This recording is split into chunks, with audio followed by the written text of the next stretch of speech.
Ukrainian nurse Oksana Martynenko is looking after 21 babies, all of them surrogates whose parents cannot come to collect them because of the war.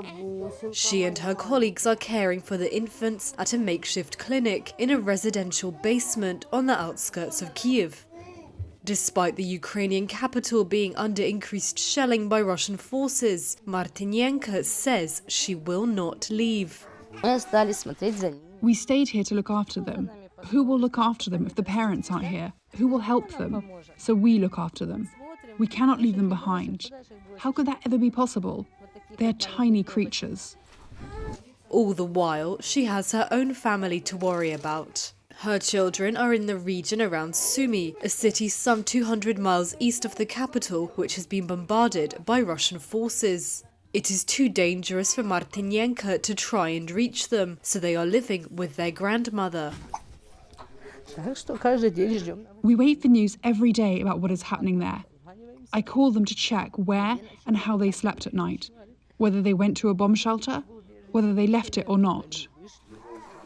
Staff at the clinic said that two couples, one from Germany and one from Argentina, had made it to Kyiv to unite with their surrogate children. However, it was not clear when they would be able to take them out of the country. Ukraine is an international surrogacy hub involving thousands of babies each year in normal times, according to some estimates. Many of them are taken abroad by foreigners. The infants in the Kyiv clinic were born in various maternity wards in the capital, but have been brought to one place for their safety. Oksana's colleague Antonina Yemovich says that staff at the clinic are feeling the pressure.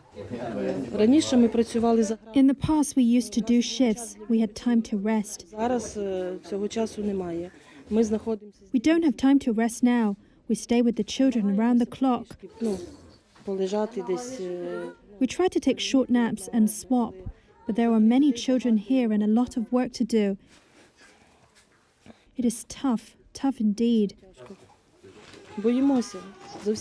We are worried for ourselves, for our own children, for these little babies who are staying here, for everyone. It is terrifying because we're sitting here and we don't know what will happen the next minute. Kyiv has so far been spared the worst of the fighting, but the Russian military is slowly closing in on the city. Moscow calls its actions in Ukraine a special operation.